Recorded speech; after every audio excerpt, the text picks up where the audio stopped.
इमारत है, ये धमाका हो चुका है। देखिए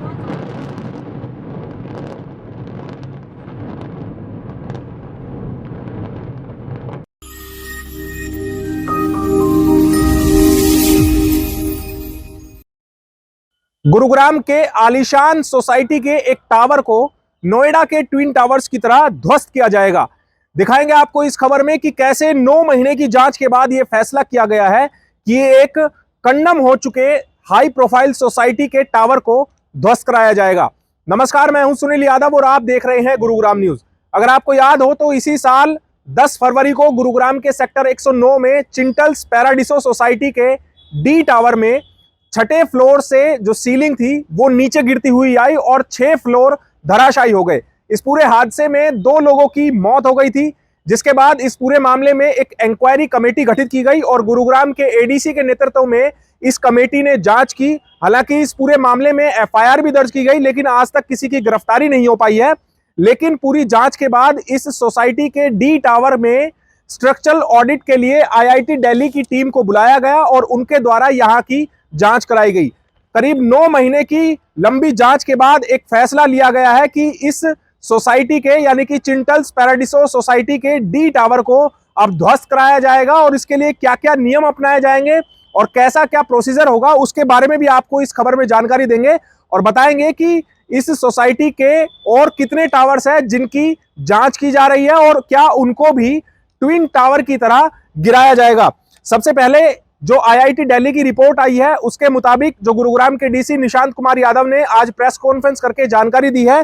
कि इस सोसाइटी के डी टावर में जो कमियां पाई गई हैं वो सबसे बड़ी कमी ये है कि इस टावर में क्लोराइड का कंटेंट बहुत ज्यादा मिला है, जिसकी वजह से ये जो फ्लैट्स थे उसकी जो सीलिंग थी, छत थी, वो धराशायी हुई थी। और एक इस दूसरी वजह जो सामने आई है जांच में वो ये कि इस सोसाइटी में जहां से ये छतें गिरनी शुरू हुई थी छठे फ्लोर से, उस फ्लोर की जो छत है उसकी रिपेयरिंग कराई जा रही थी और उस कंपनी के द्वारा जो रिपेयरिंग कराई जा रही थी उसकी भी लापरवाही इसमें रही है। पहला काम जो इस पूरे हादसे के पीछे रहा कारण रहा वो Manish switch gear construction company, जिसके द्वारा इस टावर में छठे फ्लोर पर फ्लोर रिपेयरिंग का काम कराया जा रहा था, उसकी कमियां थी। और उसके अलावा चिंटल्स इंडिया प्राइवेट लिमिटेड जो कि कंपनी है जिसने इस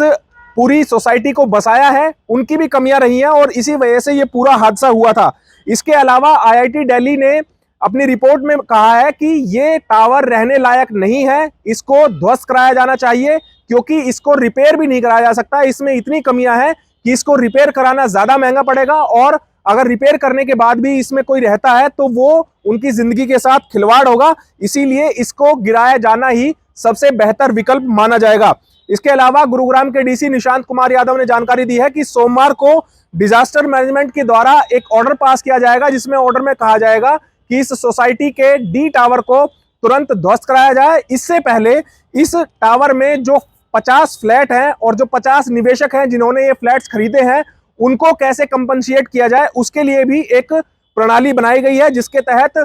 बिल्डर को एक नोटिस दिया जाएगा और उस नोटिस में बिल्डर को टाइम बाउंड कराया जाएगा कि एक टाइम लिमिट के अंदर वो निवेशकों के साथ बैठकर सेटलमेंट करे। निवेशक जैसे चाहते हैं, क्या उन्हें पैसा वापस चाहिए, बिल्डर इन फ्लैट्स को बाय बैक करे या फिर जो बिल्डर है वो इनको इन फ्लैट्स के बजाय किसी अन्य सोसाइटी में किसी अन्य जगह पर इसी कीमत के फ्लैट्स दें। इसके अलावा जो निवेशक हैं वो उन्होंने अपने फ्लैट्स में एक्स्ट्रा काम करवाया है, चाहे वो सीलिंग का काम कराया हो, चाहे दीवारों का काम कराया हो या अन्य कोई मॉडिफिकेशन अंदर फ्लैट में कराया है, तो उसका पैसा भी उनको दिया जाएगा। इसके लिए 2 इंडिपेंडेंट इवेल्युएटर भी नियुक्त किए जाएंगे जो कि बैठकर मार्केट कमेटी के हिसाब से इन फ्लैट्स की कीमत तय करेगा और बिल्डर्स को बाध्य होगा कि वो इवेल्युएटर्स की जो डिमांड होगी, जो उनके द्वारा कैलकुलेशन किया जाएगा उसको मानेगा और जितने भी निवेशक हैं उनको उनके फ्लैट्स का पैसा या फिर इसके विकल्प में दूसरा फ्लैट दिया जाना चाहिए। और जब तक सभी निवेशकों के द्वारा एनओसी गुरुग्राम डीसी को नहीं दे दी जाएगी तब तक इस पूरे मामले में बिल्डर बाध्य रहेगा। इसके अलावा गुरुग्राम के डीसी निशांत कुमार यादव ने जानकारी दी है कि डी टावर के अलावा इसी सोसाइटी में टावर ई और टावर एफ की भी जांच कराई गई है, उनके सैंपल्स ले लिए गए हैं। तकरीबन 70 से 80% काम पूरा हो चुका है और तकरीबन 1 महीने में उन टावर्स की भी रिपोर्ट आ जाएगी, जिसके बाद यह खुलासा हो पाएगा कि क्या ये दोनों टावर भी यहां पर रहने लायक हैं या इनको रिपेयर किया जाए या फिर इनको ध्वस्त किया जाए। इसके अलावा जो चिंतल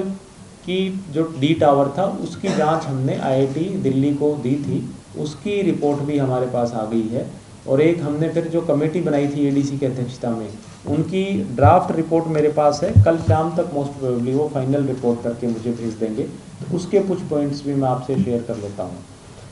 इसमें एक तो आईआईटी दिल्ली ने ये पाया है कि जो डी टावर है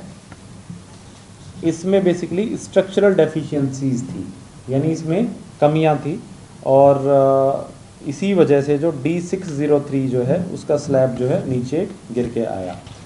और एक मुख्य वजह इसकी ये भी रही कि रिपेयर वर्क जो हो रहा था उसमें वो अनमॉनिटर्ड था, रेट्रोफिटिंग वर्क वो ठीक तरीके से नहीं किया जा रहा था और ना ही कोई प्रॉपर सुपरविजन में हो रहा था। इसलिए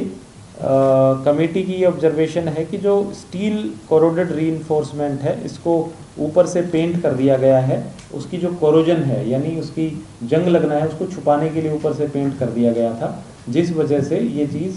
संज्ञान में नहीं आ सकी। जो रिपेयर था उसकी मेथडोलॉजी भी ठीक नहीं थी, वो भी पुअर क्वालिटी से की जा रही थी। और इसके लिए चिंतल भी और साथ में Manish switch gear and construction limited है जो रिपेयर वर्क कर रही थी, ये दोनों जो है अपने अपने कार्य में इनकी, एक तो चिंतल इंडिया प्राइवेट लिमिटेड और एक Manish switch gear and construction private limited. इसके अलावा उन्होंने ये पाया है कि जो डी टावर की जो सैंपलिंग की गई है उसमें क्लियर कट जो है क्लोराइड कंटेंट ज़्यादा है और कंक्रीट की क्वालिटी पुअर है, इस वजह से वो हैबिटेबल नहीं है, यानी उसमें अब नहीं रहा जा सकता। साथ ही वो उसकी क्वालिटी इतनी पुअर हो गई है कि वो टेक्निकली और इकोनॉमिकली फीजिबल नहीं है कि उसको रिपेयर किया जा सके। इसलिए उन्होंने रिकमेंडेशन दी है कि डी टावर को परमानेंटली क्लोज कर देना चाहिए और इसको डिमोलिश करने की प्रक्रिया शुरू कर दी जाए, इसको गिराने की प्रक्रिया शुरू कर दी जाए। तो इस संदर्भ में जो है एक डिटेल्ड ऑर्डर हम सोमवार तक, मंडे तक डिस्ट्रिक्ट जो डिजास्टर मैनेजमेंट अथॉरिटी है उसके बिहाफ पे पास कर देंगे, जिसमें बिल्डर को इंस्ट्रक्शंस दे दी जाएंगी कि इसको पूरी तरीके से, खाली तो पहले ही कराया जा चुका है बट चूँकि टेक्निकली और इकोनॉमिकली इसको रिपेयर करना भी संभव नहीं है, इसलिए इसको गिराने की प्रक्रिया खाली करें और इसको बंद कर दें। और इसके अलावा हम साथ ये भी उनको डायरेक्शंस देंगे कि जो डी टावर के अलॉटीज़ हैं, जिनके फ्लैट्स हैं, उनको भी जो है उनके जो क्लेम्स हैं वो सेटल करें और वो टाइम बाउंड मैनर में करें। उसके लिए हम एक टाइमलाइन भी फिक्स करेंगे कि इतने दिनों के अंदर अंदर आपको इन अलॉटीज़ के क्लेम सेटल करने हैं, या तो वो म्यूचुअली सेटल कर लें आपस में, जिस पे अलॉटी भी और बिल्डर भी दोनों एग्री करते हों, जिसमें या तो वो उनको बाई बैक कर लें उनके फ्लैट को, या उनको कहीं और फ्लैट दे दें, जो भी उनका आपस का अरेंजमेंट बनता है और वो हमें लिख के दे दें कि हमारा इस पर एग्रीमेंट हो गया है। या फिर अगर उनका कहीं एग्रीमेंट नहीं होता है तो हमने 2 इंडिपेंडेंट इवेल्युएटर्स आइडेंटिफाई किए थे, जो हमारी जांच कमेटी थी 5 लोगों की, उसी ने, उन इवेल्युएटर्स ने डी टावर के फ्लैट्स की आज की डेट में मार्केट प्राइस क्या है वो इवेल्युएट करके दी है। और साथ में जो भी फ्लैट ओनर था जिसने अपने कोई ब्यूटिफिकेशन वर्क अंदर कराया हुआ था फ्लैट में, या कोई एडिशनल वर्क करा रखा था, मान लीजिए किसी ने सीलिंग पे कुछ एडिशनल काम करा रखा है, किसी ने टाइल्स लगवा रखी हैं, किसी ने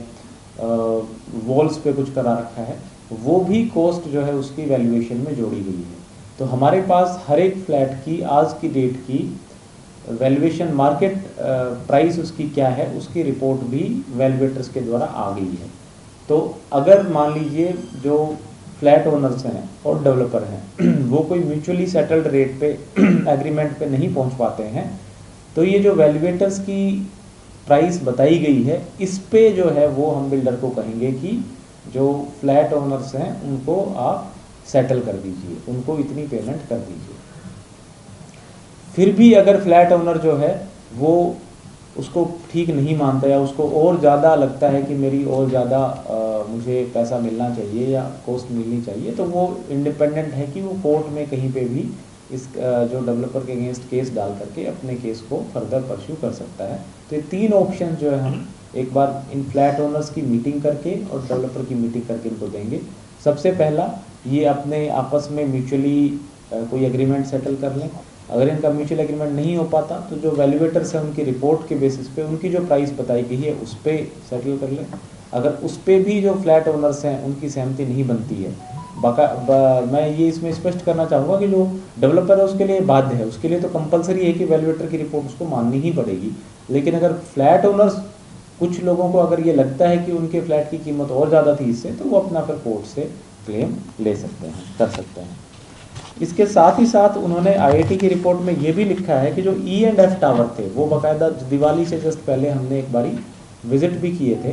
उसमें उनकी तरफ से आया कि वो भी फॉर द टाइम बीइंग, जब तक उसकी टेस्टिंग चल रही है तब तक जो है उसकी बालकनी की सैगिंग हो गई है, फॉर एग्जांपल वो झुक गई है, फ्लोर्स हैं उसमें भी डिस्ट्रेस के साइन हैं, उसमें भी दरारें आ गई हैं। तो इसलिए रिकमेंडेशन ये है कमेटी की E&F टावर को भी तुरंत जो है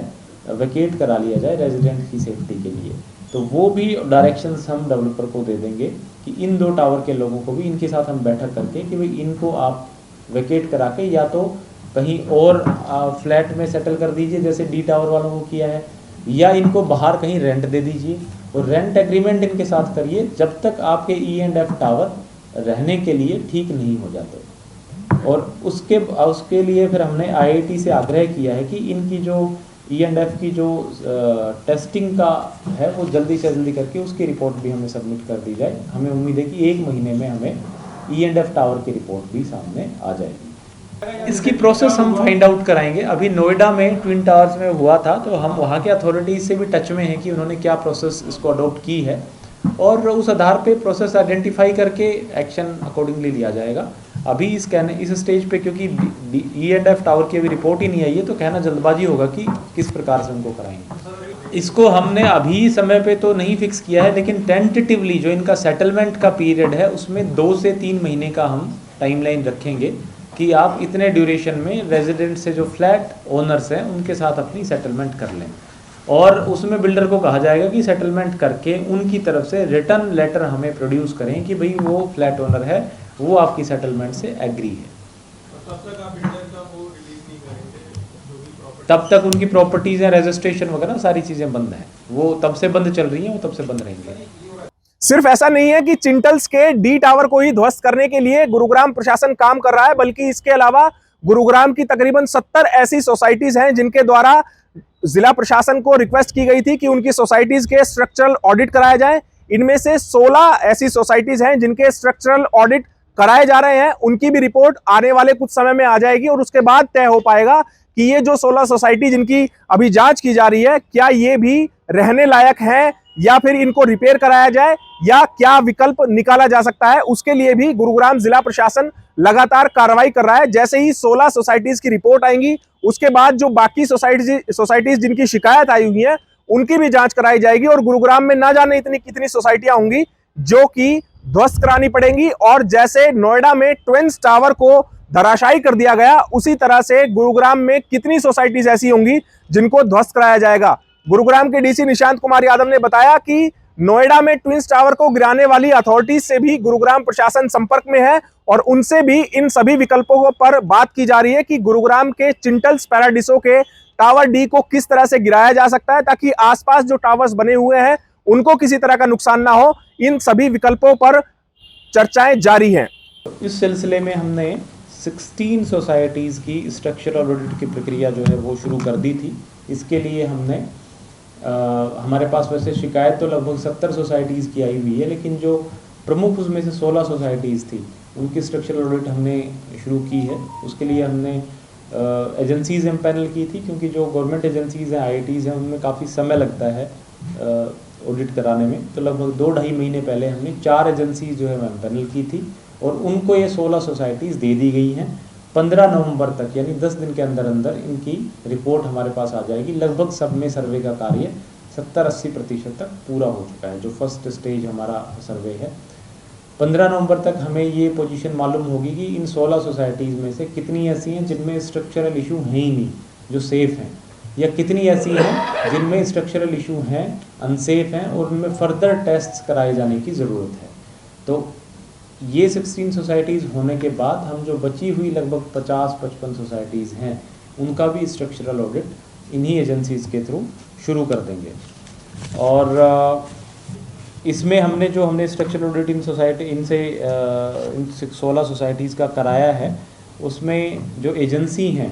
उसके साथ साथ हमने एक जो डेवलपर है उसका रिप्रेजेंटेटिव साथ में रखा है और एक आरडब्ल्यू का प्रतिनिधि भी